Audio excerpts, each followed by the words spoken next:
The world is changing at breathtaking speeds, with trends and fads popping up and passing away at breakneck pace. Against that backdrop of nearly constant upheaval, we welcome you to the Sunday Scotch Society. Over delectable, sumptuous scotches and with the occasional good cigar in hand, we have open, honest, and uninhibited conversation about whatever strikes our fancy. Whether it's the critical issue of the day or a deep dive down the rabbit hole, we take it all seriously while having a good time. Join us for a stiff drink and a great conversation. I will now read to you the most important part of the label. Okay. Fruity finale. Full stop. Okay. I mean, we could talk about why that might be. Whenever you're ready. Welcome to the Sunday Scotch Society. My name is Quincy Parker. I am incredibly excited to join you once again, to have you join me and my partner in this endeavor as we podcast our way through the Scotch offerings available here in these sunny Isles of June. Partner, why don't you tell us about yourself? Well, for various reasons. One, I don't think I'm very interesting in that sort of superficial way. The other reason is because I don't respond well to like off-the-cuff solicitations of that sort. Another one is, well, the sky is azzurro. Why is a crooked letter? How did you just tell us your name? Oh, that's not what you asked me. My name is Matthew B. Kelly, and I am pleased to be here with my colleague and friend, who is also a pond skipper, a puddle jumper. You refer, of course, to my recent sojourn on the other side of the Atlantic, which I was immensely happy for you for. I too was immensely happy for myself. The only time I'm going to be happier is when I go.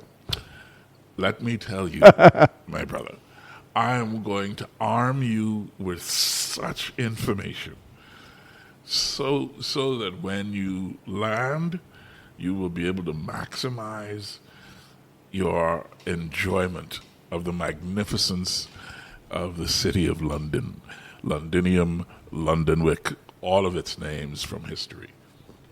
I had such a blast, Matthew. I really did.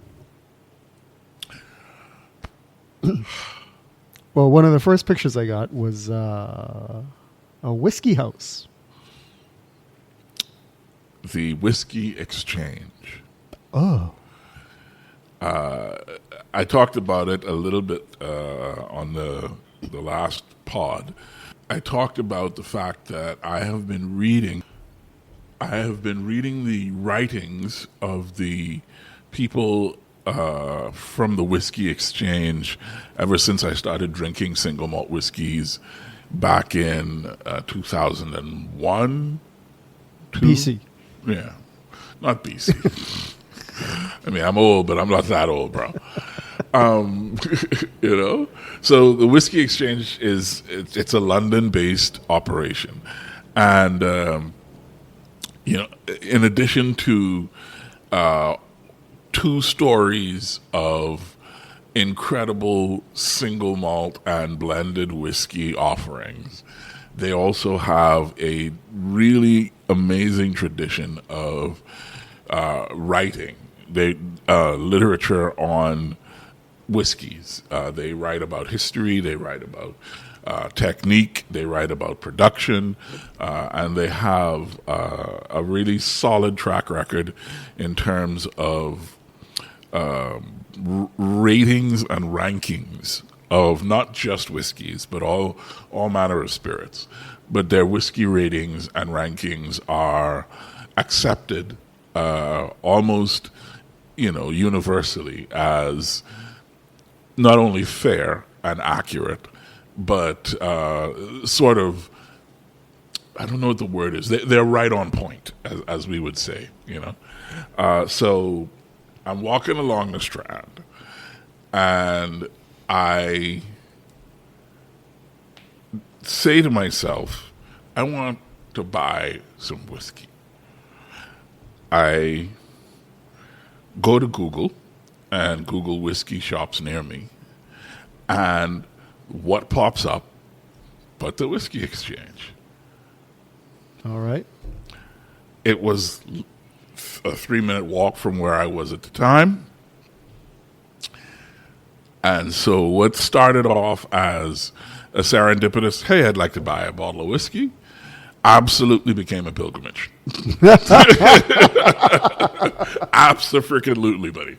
I was like, there is no way in the universe I am not going to the Whiskey Exchange to go buy me at least a bottle of whiskey.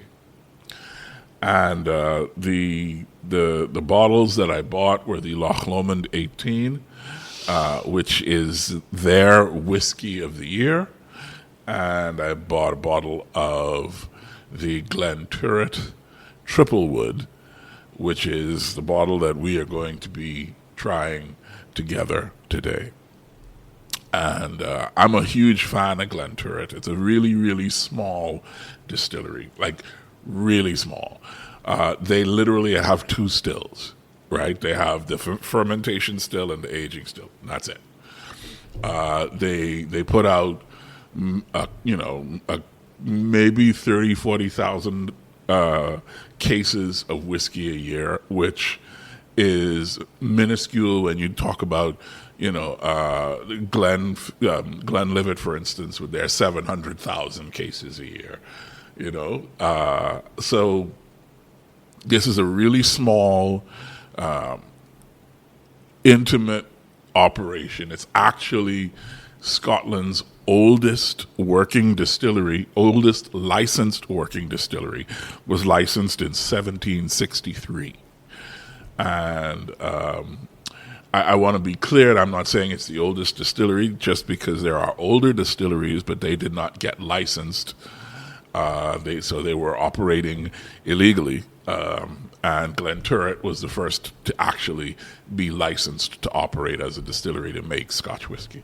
1763 was not a mistake. That's the date that they got licensed. That's how old this whiskey is and this industry is, or at least this whiskey making method.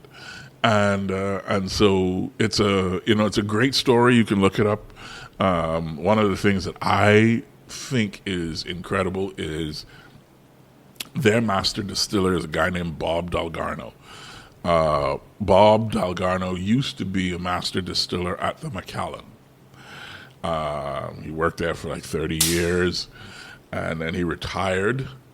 And when the new owners of the Glenturret let it be known what they were trying to do, he came out of retirement to work with them.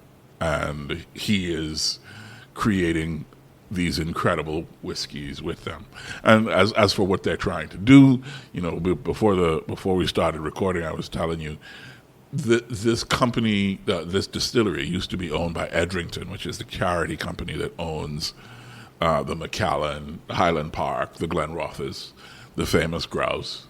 We've tasted these scotches, right? They used to own the Glenturret as well. They sold it.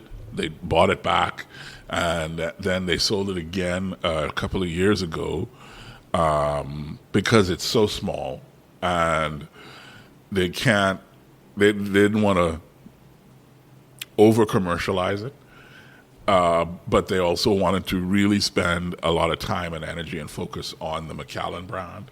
So they put this up for auction, and the people who bought it, the new owners, are the owner and the second largest shareholder in the Lalique Crystal Company. They're the ones who won the bid, and not because they had the highest bid, but because they were the ones who committed to distilling this whiskey in a zero carbon footprint way. And not through buying trees or planting trees in rainforests, but through actually trying to change the fermentation and distillation process to have zero carbon footprint.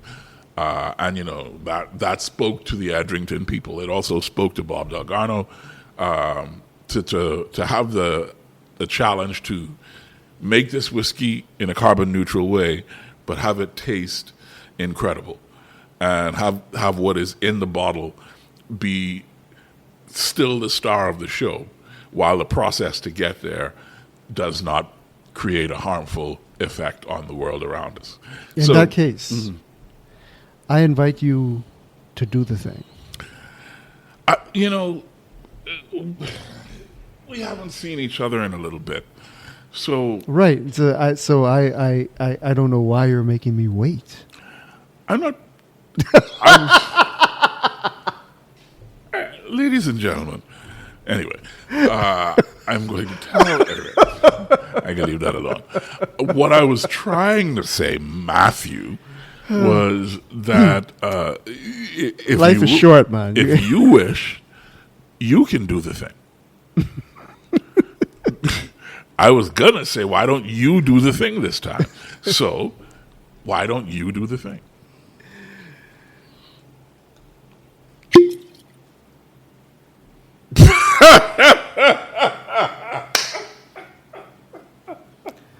I see why you don't do the thing. For the listening audience, I have done the thing. I see why you don't do the thing. And that's not a splash that I did not enjoy. That's a wow. Okay. So today we are tasting the Glenturret Triple Wood. And the reason it's called a triple wood is because the wood that it is aged in is treated in 3 separate ways. So it's all oak barrels, of course, but in one oak barrel, it's sherry, American oak. Then the other is French oak sherry, and the third is American oak that had bourbon in it. So they call it triple wood, which is technically not true because it's all American oak or French oak. So there's only really 2 woods, but it's 3 different styles of treatment of the wood that gives them the justification for calling it the triple wood. And, as a no-age statement whiskey, which means, it's not one of these that you call like an 18-year-old or a 12-year-old or whatever. It's a single malt, which means that all of the malts that are in this whiskey are distilled in the same distillery. But there are different malts that have been blended together to create this single malt. And that's where the complexity and the niceness, for lack of a better word, comes from. You've had significant time to get to smell. And what is the nose saying to you? So I'm getting that sort of caramel. Their tasting notes on the bottle indicate toffee, which I'll say that I'm not like picking that up strongly on the nose, but certainly somewhere between that and caramel, but not very strong. Something that strikes me is this definite apple. I feel green, but not like fresh. Maybe a baked? Sorry? Maybe a baked apple? Perhaps, yeah.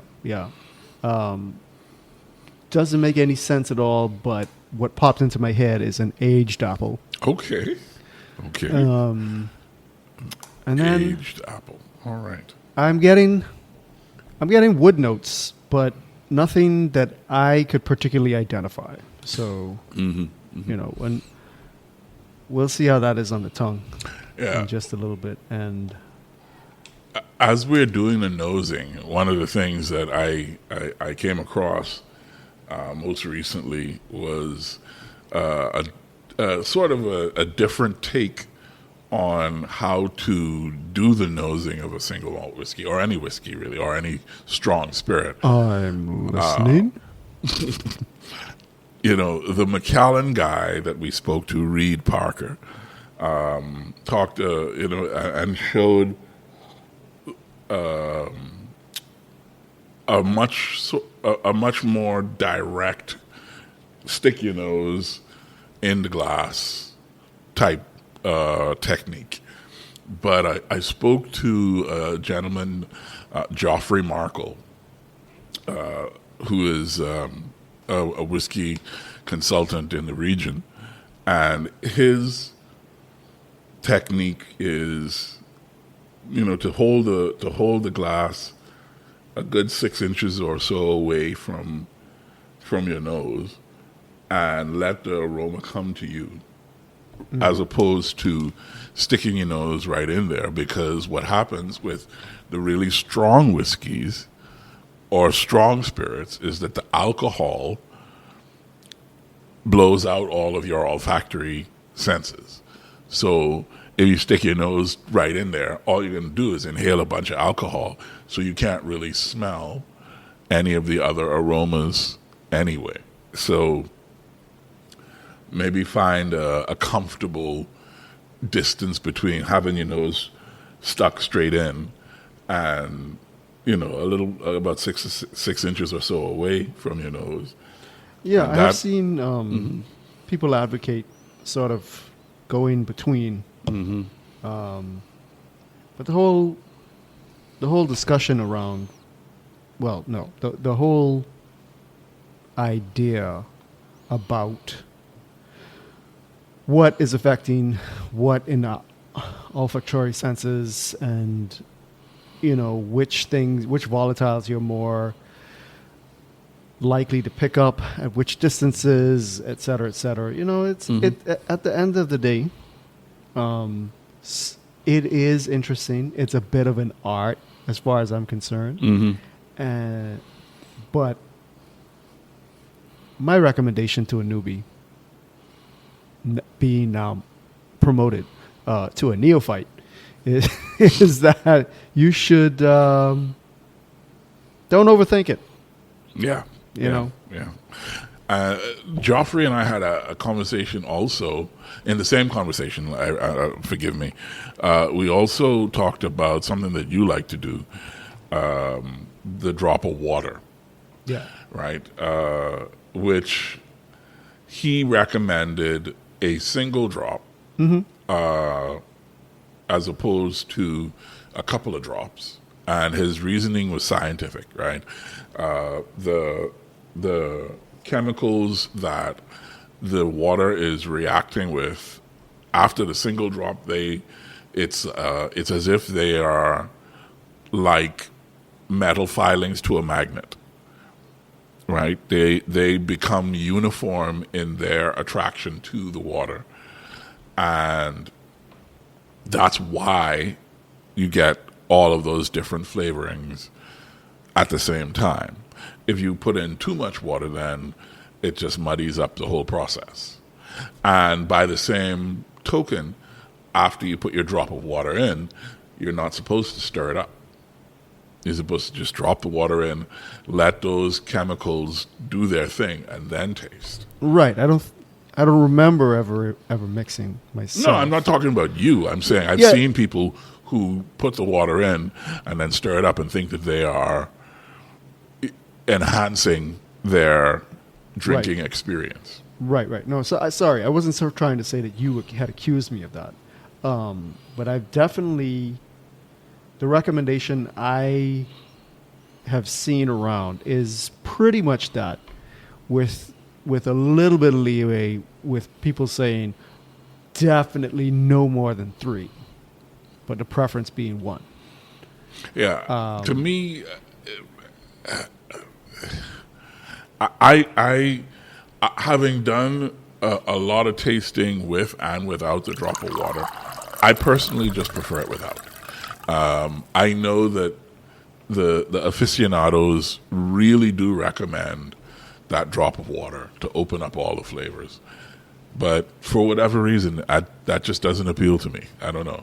Maybe I'm a neophyte. Maybe I'm not neophyte is not the right word. Troglodyte. Neanderthal. Maybe you disdain froofiness. Maybe I'm a caveman, whatever, you know. I do disdain froofiness, unless that froofiness is a nice fountain pen. So I guess it's time to taste.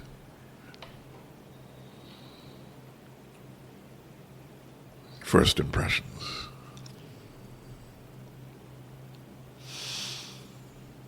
Slight vanilla. I am particularly interested sometimes in the mouthfeel of these things, right? This is soft. Doesn't stay that way once the burn wakes up a little bit, which is a very slight, mellow, quite a pleasant way. You know, I'm surprised the apple doesn't come forth a little bit more. It's the same for me as it was on the nose. And the wood tones are quite subdued. Mm-hmm. This overall is a very sort of, hello, welcome home, have a seat, turn on that music, and let's just breathe for a while. You know, as some of these other ones are like crackling fire, cozy up, and I'll tell you a story. Mm-hmm. So I find that quite pleasant. Now, the thing is, right, I'm going to guess that the price point on this is not going to make this a sort of casual go-to, break it out for someone you see every other day sort of whiskey. Okay. I mean, that's a fair assumption. Keep in mind, I did get it in London, so the price. You did, but it is pretty small distillery. It's a teeny weeny distillery. Lalique is. This principles are the bottle involved. Itself is modeled by. I mean, it's made by Lalique. It's designed by Lalique, but this is not a Lalique crystal bottle. No. To be clear, it seems it's quite a nice bottle. It's a nice bottle, but it's not Lalique crystal. If it was Lalique crystal, then it would cost $6,000, like the Macallan M, which is in a Lalique crystal decanter. This probably sits between $50 to $70, maybe $80 at Jimmy's Wines and Spirits. There's a I think Jimmy's carries a 7-year-old and a 12-year-old, a 7 and a 10. I know they also have a 12-year-old, which I think they're going to start carrying soon. I don't know who else in town would have it, but I know it's there. I have to say I'm a little bit surprised. Yeah. Pleasantly. Mm-hmm. You would think it's more expensive than that. Yeah. It may become more expensive as time passes. Mm. But I think the most you would pay for this particular bottle is $70 to $80. Okay. Yeah. Now, my initial response is kind of similar to yours in terms of the first thing I noticed was the mouthfeel. Literally, even before the flavors announced themselves, the way it felt on the tongue, in the mouth was, the words I wrote down were round, buttery, and smooth. Yes. So I'm trying to bring more of a concrete description of what I mean by smooth sometimes, I think that it literally felt soft. Yes. As it coated. Mm-hmm. Reed would talk about, that's the Macallan guy, would talk about the oils coming from the wood, that during the aging process, that, sure. And all of this, that, and the next. And the science is fascinating, no doubt. But after that roundness, what I get is, yes, there's the subtle sweetness. I would. I mean, I'll give you caramel. I'll give you your baked apple, but I'm feeling, and maybe our taste buds are all different, but I get a hint of citrus as well, which I find interesting.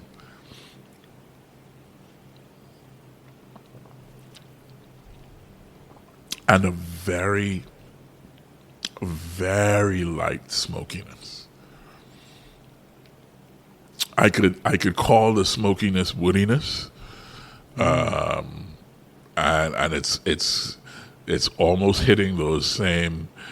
Those are usually two very different components in a flavor profile for me. But whatever is in this flavor combination, it's stroking both of those at the same time. So I'm liking it a lot. I agree with you. It's a very comforting drink,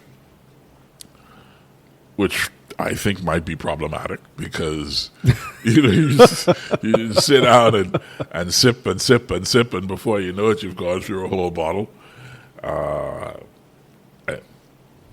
I don't know if that's how you get down, but if that's how you get down, then more power to you. This, I'm going to ask you a little later, and I want you to be thinking about this while we have our conversation, about this and the list. And given that we are into the 7th month of the year, the first half of the year is gone, so I would like to conclude our conversation today with a review of the list, and I guess maybe sort of a double checking, making sure that what is on the list belongs there after some time for reflection and thought, after having tasted, the things that we've tasted in between those times and now.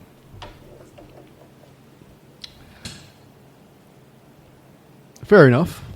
Okay. We could review the list. Before we do that, though, what small things have been happening in the world, Quincy? The Bahamas turned 51 last week. Mm-hmm. What are your thoughts on the 51st anniversary of the independence of the Commonwealth of the Bahamas? I'm going to give brief commentary by saying that I don't have much to say, which I think says a lot in and of itself. Go ahead. I'm going to challenge your reticence and demand that you verbalize your critique, which is a very layered and subtle, more sometimes is left unsaid than goes said type critique. So I'm asking you to put words to that, or at least that's what it is. That's what I read it as. So I'm asking you to put words to it so that I do not misunderstand and that I know what you think, so I can interact with it. Pretty please with sugar and cherries on top. If I could be succinct. Can you be any other way? I could be terribly verbose and rambling even. I defy you. Why do you wish the listener such pain? The general position that I have is that we're doing pretty darn well despite ourselves. There are some rather silly decisions that we make, albeit perhaps there's some small set of people. Sometimes they're the people who we put to supposedly represent us will be making these decisions. Sometimes it's our simple negligence of our duties, etc. But at the same time, there's a lot to be thankful for.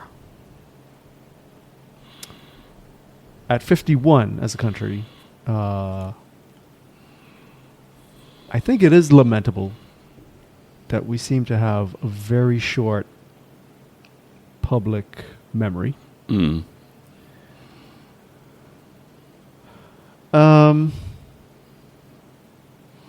We don't, in my estimation, have a strong vision and strategy. But I don't think that we have made decisions that would even allow us to do that yet. Like, what the hell do we even want as a country? And how we can come to terms with how such a decision can be made on behalf of the people. These are things that I'm a little bit sad about. But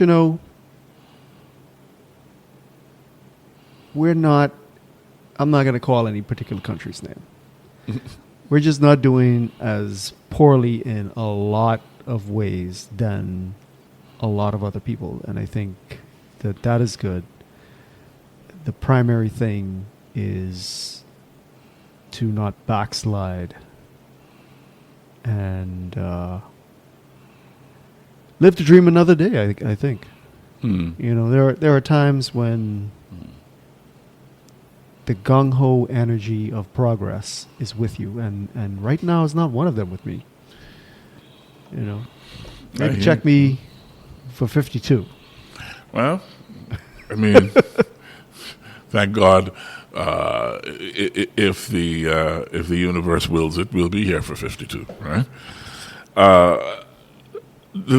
I agree with you that on balance, all is not lost, and that we've made a decent amount of progress, especially at the macro level. Individual families have, over the last 51 years, created paradigm shifts in their circumstances that have a family member once during family debate during the Christmas holidays. It's like 2 generations ago we were in the bush, and now look at us as a family, right?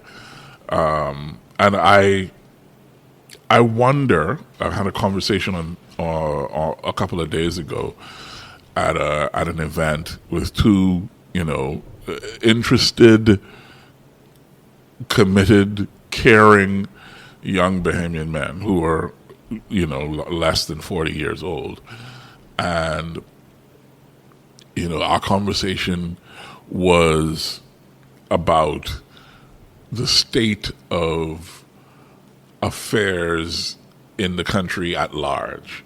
It started with a particular area and moved to a general commentary and questioning about what it is that's real in the Bahamas right now. And at 51, one of the things that I feel some degree of concern about is the atomization that has happened in our country. Just across the time that I have grown up, my family moved to the house that my parents occupied in San Souci in 1977 when my brother Neil was born. And we've lived there as a family since 1977. And I grew up knowing practically every child on my street, the street to the left and the street to the right, plus Camperdown Drive, plus some streets up and around, right? Because I used to roam, as we all did. We used to be up and down in each other's houses. We would sleep over. We would play. We would have group play dates. We didn't call them play dates, of course, but that's, and I have watched as economic progress and quote unquote climbing the economic ladder has reduced the circle of people with whom you interact. In my parents' generation, they could truly talk about community, right? I think at 51 now, I am maybe the last person, people my age are sort of the last Bahamians who could genuinely talk about any adult on the street growing up where you lived growing up could take a belt to your backside if they caught you misbehaving. At the same time, any adult on the street where you lived growing up would also feed you if it was mealtime and you were within their sphere of influence. I don't think that kind of community exists anymore by and large. It may exist in pockets, but it's not a feature of the Bahamas as it would have been, in my view. And I'm probably wrong because, we all interpret the world through our own lenses. But that's genuinely what I believe. And I'm concerned about that atomization because what it means is we don't know each other. I knew my neighbors' names. I knew the names of people in my community. I don't think that people living on the same street I grew up on know each other's names anymore. Do you know what I'm saying? And I think that is a loss of protection. It's a loss of common aspiration. It's a loss of so many different things. And I don't know how we would go about getting that back if that were a thing we were interested even in recovering. So atomization and loss of community is something that I'm concerned about at 51 years of age for the Bahamas.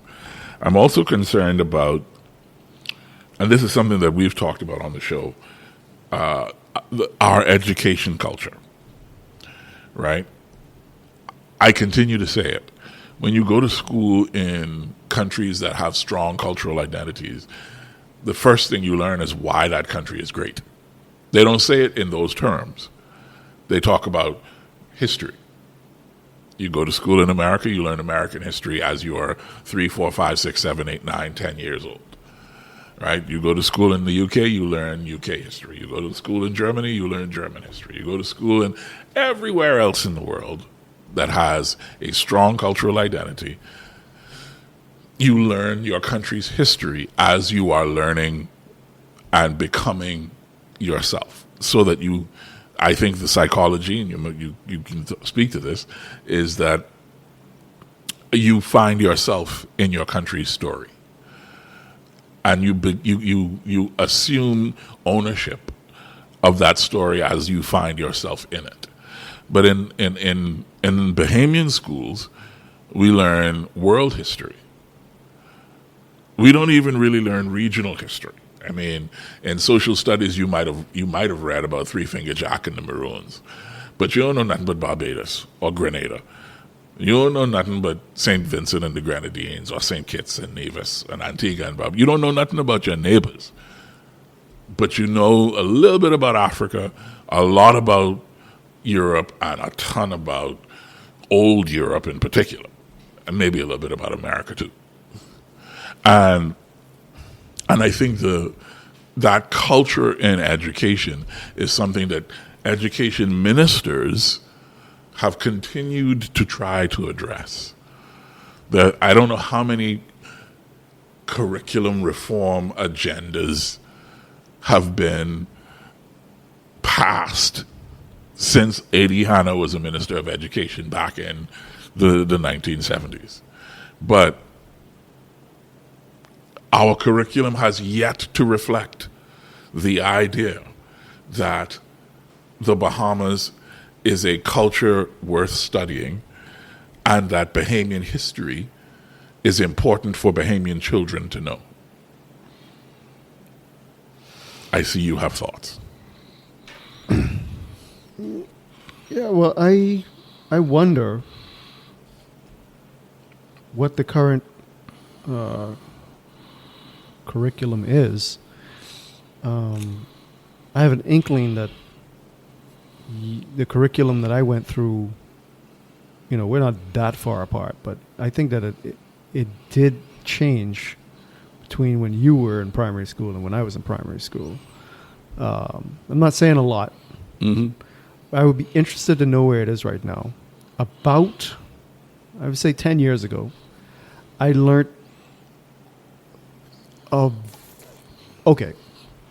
someone claimed something very disturbing to me. That I can't remember which school book it was in, but there was the claim that there was overt messaging that you serve the tourists. Mm-hmm. And the exact word, and I can't remember. It wasn't disturbing at first to me. It was laughable because I couldn't conceive that would be the truth. It certainly wasn't the truth when I went to primary school. However, I found myself in Book World and Stationers, and I decided, let me just look. And it was indeed the case. And I was, for about third grade, I was supremely disturbed. Mm-hmm.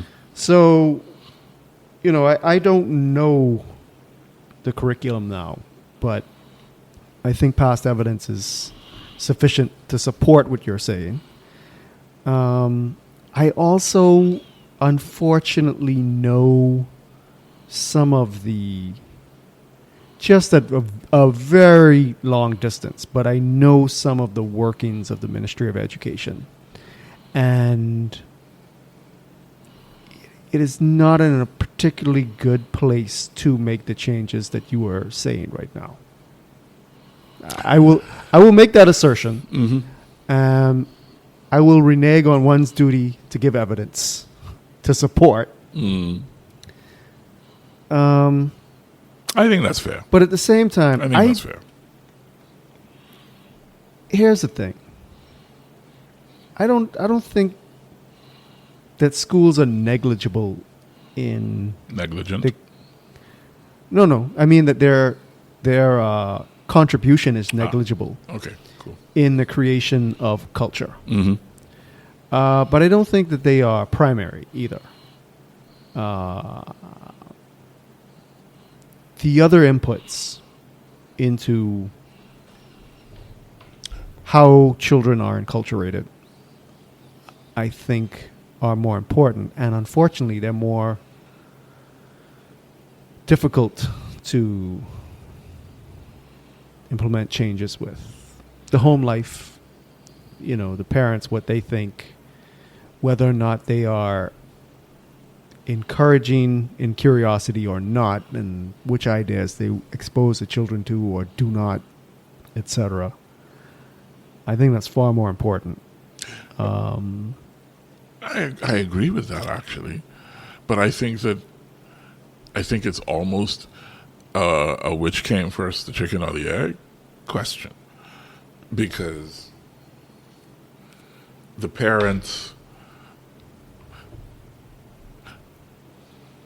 have to have a message with which to work, right? They have to have information that they want to pass on. Right. They have to have a culture in which they believe that they are wanting to inculcate into their children. Right, and I don't think they would, even if that was structured into school, I don't think that that's going to be the defining factor as to if they carry that into adulthood. But that's where they spend the most of their time, though, isn't it? I hope not. Most of us spent most of our time while we were school aged most of our awake time, Okay, if you take most of our conscious time. fair enough if you take consciousness away. However, right, the impact of the home life, because of the relationship between the children and the family, however it's structured, right, is just stronger. I agree. It gives I agree 100%. stronger imprint. And so the question is, well, how do you get the home family? I want to say parents, right? But in a lot of cases, it's the grandparents or the uncle, auntie, or whatever, right? Parental influence, let's say. To let's say improve. These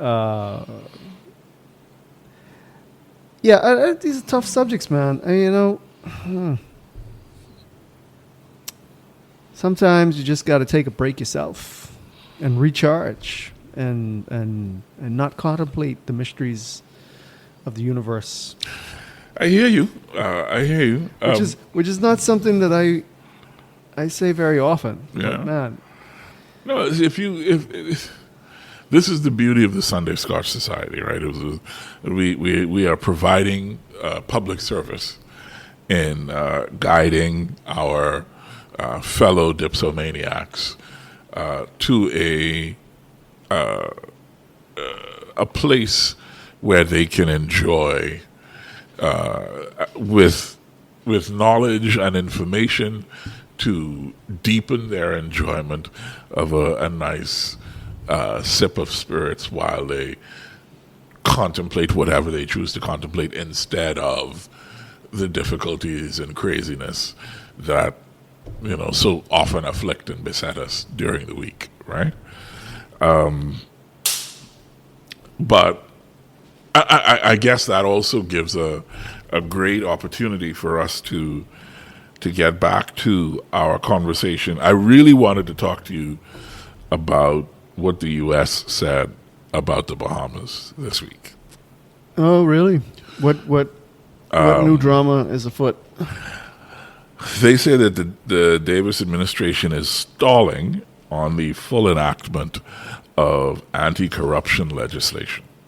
Oh, okay. It's their turn to do that, eh? Yeah, particularly they're talking about campaign finance reform, the promised Integrity Commission, and of course, more than a decade of failure to enforce the Public Disclosure Act. Let me ask you a question. It's almost a job of the U.S. to point that out, yeah? This is actually not almost. This is in the context of their investment suitability sort of survey that they provide for American businesses. So it is actually the job of the State Department. Right. Yes. To not necessarily to call the Bahamas corrupt, which they're not doing, by the way. No. But to comment on the suitability of the jurisdiction for the investor, right, and their safety and their ability to make a good living. Right. So this is part of the operations checklist. Yes. Blah blah blah. We have to say this. Boom boom boom. So my next question. Yeah. No. I'm not saying that they have to make it up. I'm just saying like this has to be done. So it's going to happen. The U.S. is going to say this thing. Yes, right. Because it's the case. As long as we have not enacted these laws, they will absolutely make that statement. Yes. Right. So my question really isn't about the U.S. Right. But just answer this before we move on. So is this administration going to implement that? Who knows? Okay, that's the point of the critique. The point of the critique is you asked me, so let me speak. The point of the critique is you made a commitment to enact certain legislation. Mm-hmm. You made a commitment to adhere to certain of your own laws. That commitment is enshrined in our plan. That commitment was made on the floor of the House of Assembly. That commitment was made in any number of public statements. Up to this point, you have not yet done as you committed to do. Yes.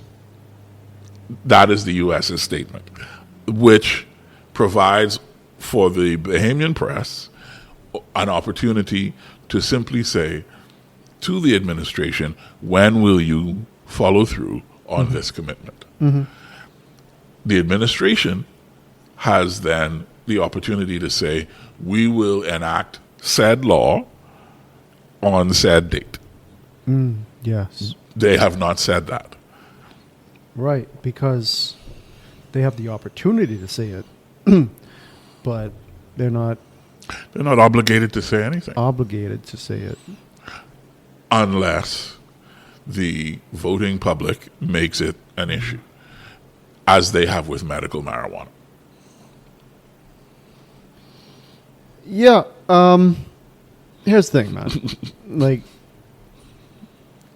with certain of these political issues, right? I just don't even see the point in discussing it sometimes. I'm a moody fellow sometimes. You know what I mean? Are you? I never would have noticed. Noted, sir.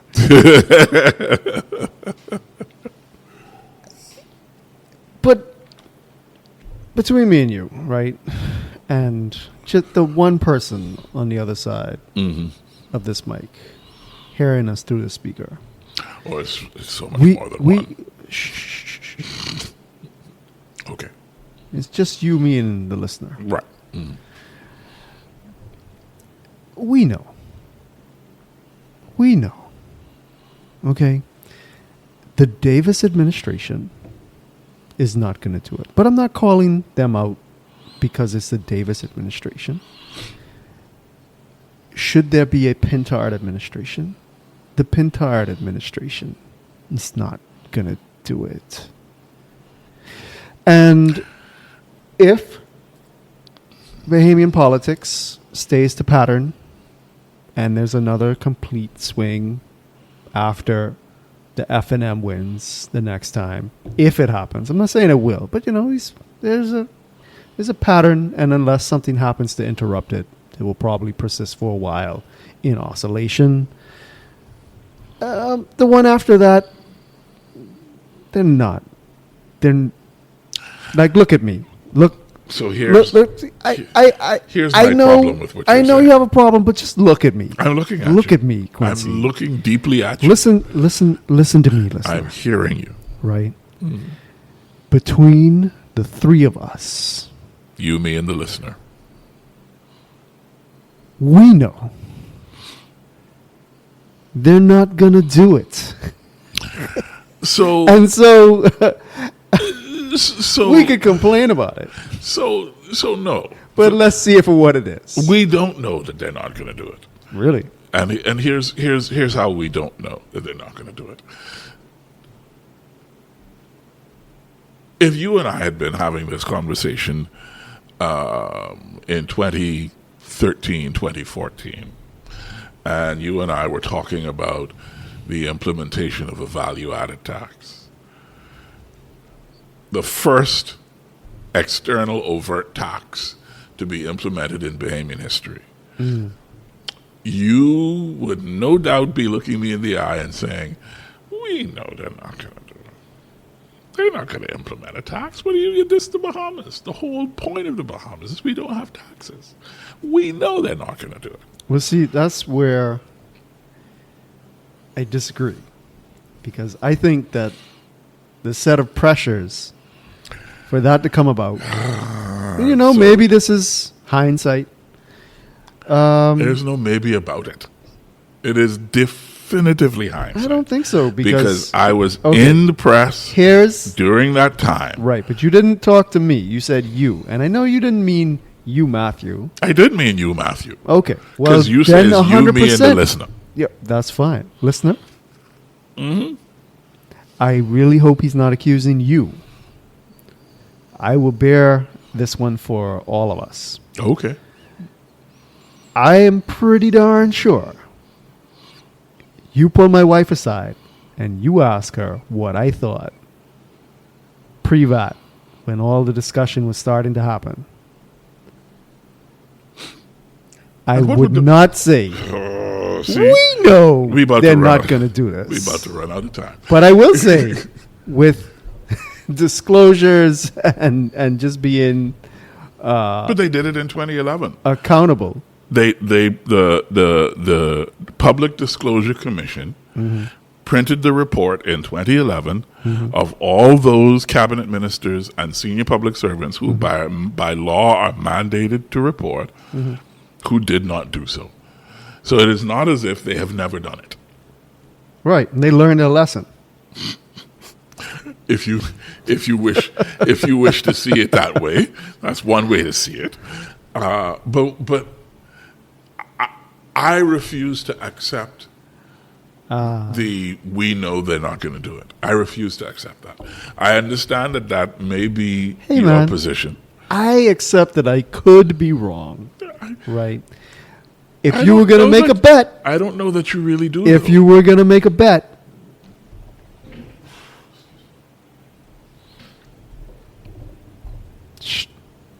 Strongly recommend. You may have better odds than where the money is. Yeah, your odds are probably going to be stronger than mine. But honestly, I have to believe that at some point, anyway, the list.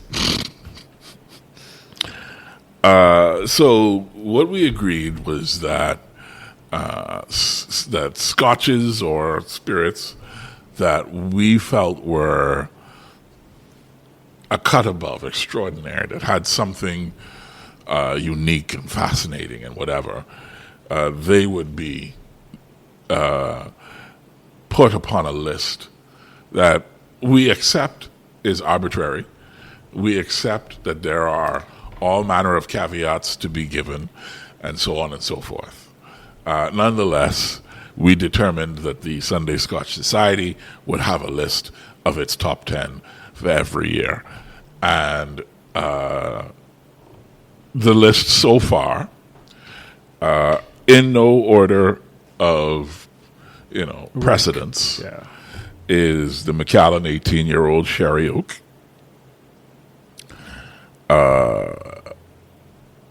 orange and dried fruit candy, almond and buttermilk in the nose, a kiss of sunshine, I believe one of us said. It sounds more like you than me. The sip was brown sugar and candied fruit and nut, banana and coconut, white pepper and cinnamon.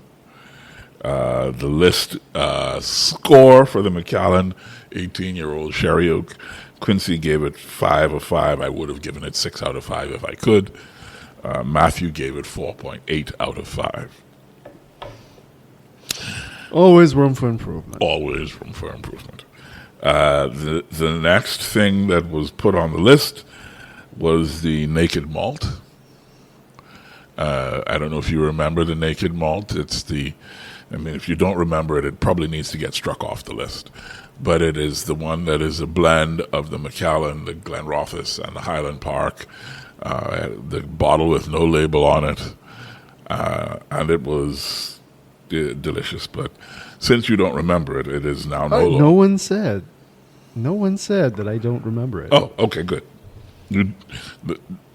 This is a problem. Anyway, the next thing on the list is the High West Double Rye. We did not give that one scores, which I apologize to the listener for. And I don't want to go back and try to score it retroactively, because that seems unfair. So I think the appropriate question is,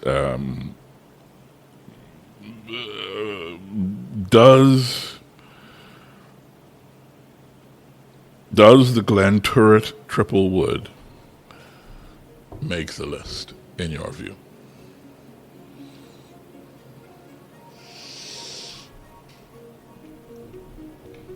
I know this is unfair Oh dear. because as we go along, my criteria are just getting stricter. No worries. That's the jam. And while I would highly recommend this whiskey, I would say Okay. Thank you very much for your time and energy as usual, Matthew. I feel like the Glentura Triple Wood was a nice way to spend an afternoon catching up, and I look forward to the Loch Lomond for the next time. ciao. That's Vidanya.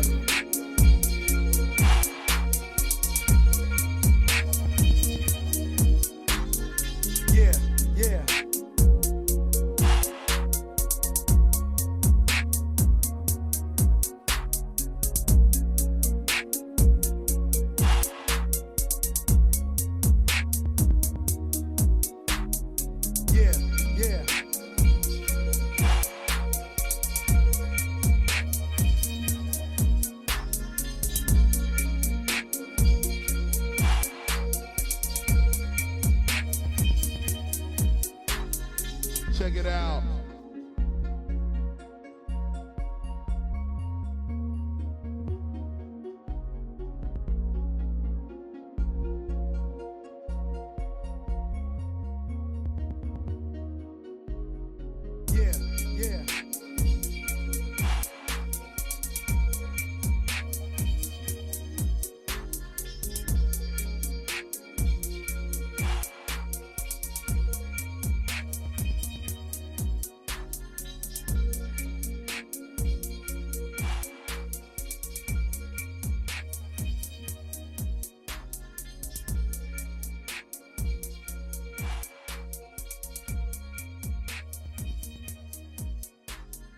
Check it out.